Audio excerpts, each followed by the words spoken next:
Dentist, பல் மருத்துவர், cosmetic dentist. இங்கே ஒரு 10-12 இயர்ஸாக சென்னையில் ப்ராக்டிஸ் பண்ணிகிட்ருக்கேன். நுங்கம்பாக்கம்ல எங்களோட கிளினிக் இருக்குது. இங்கே மட்டும் இல்லாமல் மல்டிபிள் இடங்களையும் நான் ப்ராக்டிஸ் பண்ணுவேன். ஸோ அப்போது அன்றைக்கி நைட் ஒரு 2 days முன்னாடி 12 o'clock வரைக்கும் யூஸ்வலாக எங்கள் கிளினிக் ஃபங்க்ஷன் ஆகும். Because it's very busy clinic. அன்றைக்கி நைட்டு ஒருத்தவங்க வந்திருக்காங்க கிளினிக் உள்ள. அது யாருக்குமே தெரியல. பிகாஸ் என்னோட ஒரே ஒரு ஸ்டாஃப் மட்டும் தான் கிளினிக் க்ளோஸ் பண்ணுறதுக்காக வெயிட்டிங்கில் இருந்தாங்க. அந்த டைமில் ஒரு பாத்ரூம் போன கேப்பில் ஒரு அவர் பார்க்குறதுக்கே ஒரு நார்மலாக இல்லை, குடிச்சிருந்தார் அப்படின்னு நினைக்கிறேன்.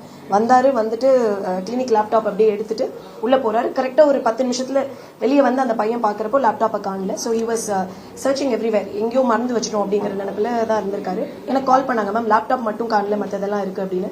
கரெக்டாக நான் வீட்டுக்கு போயிட்டே இருந்த சமயம் அது. அண்ட் சிசிடிவி உடனே பாருங்க அப்படின்னு சொல்லி சிசிடிவியை பார்க்க சொன்னப்போ சிசிடிவியில் கரெக்டாக அதில் மென்ஷன் ஆயிருந்தது. அந்த திருடர் வந்து உண்மையாலுமே அந்த லேப்டாப்பை தான் எடுக்க வந்திருக்காரு. அந்த லேப்டாப்பை எடுத்துட்டு வெளியே ஒரு கரெக்டாக 10 நிமிஷம் தான் இருக்கும். இந்த வழியாக அவர் போகிறாரு. அதையும் பார்த்தோம் நாங்கள் லேப்டாப்பில். கேமராவில் சிசிடிவியில் எல்லாமே நல்லா தெரியுது. ஸோ அப்போ தான் என்னோட இன்னொரு ஸ்டாஃப் கரெக்டாக கிராஸ் பண்ணி வந்திருக்காரு. மேனேஜர் வரும்போது லேப்டாப் அவர் கையில் இல்லை. அவர் ஐ திங்க் அந்த ட்ரெஸ்ஸுலையோ இதுலையோ வச்சு மறைச்சு தான் கொண்டு போயிருக்காருன்னு நினைக்கிறேன். சுமார் ஒரு 45 minutes இருக்கும். இவங்க எல்லாருமே தேடினாங்க. நான் உடனே போலீஸில் கம்ப்ளைண்ட் கொடுக்க சொன்னேன் என் ஸ்டாஃபை. கொடுத்ததுக்கப்புறம் ரோந்தில் இருந்த போலீஸ் மட்டும்தான் இருந்தாங்க இப்போதைக்கு. ஏன்னா போலீஸ் ஸ்டேஷன் போய் கொடுக்குற அளவுக்கு டைம் இல்லை. இங்கேயே தேடினாங்க. இங்கே இருக்க சந்தில் எல்லா இடத்துலையும் போய் தேடணும். நாங்கள் கரெக்டாக அங்கேருந்து ஒரு ½ an hour ஒரு ரிசல்ட்டும் இல்லைன்னொடனே நானே கிளம்பி வந்துட்டேன். வந்த உடனே காரில் போக முடியாதுன்னு தெரியும். பிகாஸ் எப்படியும் அவங்க போனால் அவங்களை பிடிக்கிறது கஷ்டம் அப்படின்னு. ஸோ அப்போது ஒரு அண்ணா, ஆட்டோ டிரைவர் அண்ணா தான் வந்தாங்க. ஸோ நான் இங்கெல்லாம் ஓடிட்டு இருக்கிறத பார்த்துட்டு, ஏன் தனியாக இருக்கீங்கம்மா சொல்லுங்க அப்படின்னாரு. ஸோ அப்போ நான் இந்த ஃபுட்டேஜ் காமிச்சேன். அவர் நான் ஹெல்ப் பண்ணுறேன்னு சொல்லி அவரே நான் ஆட்டோவில் கூட்டிகிட்டு போய் நாங்களும் அதே மாதிரி சந்தில் தேடணும். அப்புறம் ஒரு சின்ன சின்ன பசங்க எல்லாருமே வந்து பைக்கில் என்னாச்சு அக்கான்னு சொல்லி they also tried helping me. அவங்களும் எங்கே இருக்குது இந்த ஃபுட்டேஜ் பார்த்துட்டு மோஸ்ட்லி இந்த கட்டடம் வேலை செய்கிறவங்களா இருப்பாங்க அப்படின்னு சொல்லி அங்கெல்லாம் தேடினாங்க. பட் என்னோட இன்ட்யூஷன் வந்து இல்லை, கட்டட வேலை செய்கிறவர் இப்படி ஒரு அழுக்கான துணி போட்டுட்டு இப்படி ஒரு இதில் போக முடியாது, நோண்டி வேற நடக்கிறாரு, அவர் குடிச்சிருக்காரு அப்படின்னு தோணுது. ஸோ மேபி இங்கே ஏதாச்சும் ஒரு பிளாட்ஃபார்மில் அவர் வாக் பண்ணிட்டு இருக்கலாம் அப்படின்னு என் மைண்டில் ரொம்ப தோணிட்டே இருந்தது.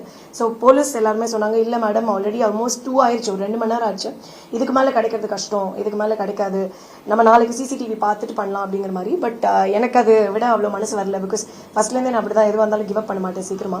ஸோ அதனால ஐ வாஸ் லைக், இல்லை போலீஸ் நம்பினா நமக்கு சம்டைம்ஸ் நம்மளோட லேப்டாப் நம்ம கொஞ்சம் வெயிட் பண்ணுவோம் அப்படின்னு நான் வெயிட் பண்ணாமல் டக்குன்னு நானே திருப்பி ஆட்டோ எடுத்துட்டு ஐ வென்ட் டு நம்ம பிரிட்ஜ் தேடணும், எல்லா இடத்துக்கும் போகணும்.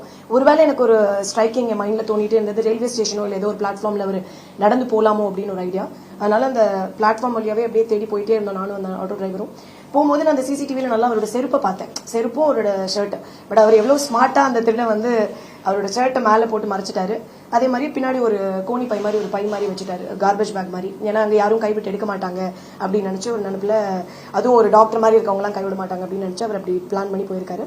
ஸோ கரெக்டாக ஒரு சூளைமேடு பிரிட்ஜ் வரைக்கும் நாங்களும் தேடுறோம், கூட்டுறவங்க அவங்ககிட்ட எல்லாம் கேட்குறோம், எங்கே பற்றி பார்த்தீங்களா, யாராச்சும் இந்த மாதிரி போனாங்களான்னு. அவங்களும் இல்லையம்மா யாரும் பார்க்கலையே அந்த மாதிரி சொன்னாங்க. நெக்ஸ்ட் கரெக்டாக இவங்களும் தேடுறாங்க இந்த சைடு, நாங்கள் அங்கே போயிட்டோம். ஒரு சூளைமேடு பிரிட்ஜு கிட்ட கிடந்து இங்கே எடுத்தது ஒரு 1 மணி நேரம் கழிச்சு, ஒரு 2 மணி நேரம் கழிச்சு நடந்தே அந்த திருடம் போயிருக்கான். யாருமே அவர் நோட்டீஸ் பண்ணல. எந்த சிசிடிவி ஃபுட்டேஜ்லையும் எங்களால் பார்க்க முடியல, கொடுக்கல அந்த மிட் நைட் அப்படிங்கிறதுனால.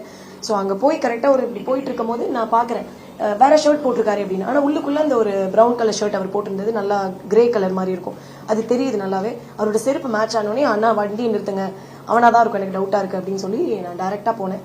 போய் அப்படியே ஸ்டாப் பண்ண சொல்லிட்டு பேக்கை கொடு, பேக்கில் என்ன இருக்குது, என் லேப்டாப் எங்கே அப்படின்னு கேட்டேன். உடனே அந்த அண்ணாவும் வந்துட்டாங்க. வந்து 2 பேருமே கேட்டிருந்தா அவ்வளோ தைரியமாக அந்த திருடம் பேசினது தான் எனக்கு இன்னும் வந்து ரொம்ப வியப்பாக இருக்குது.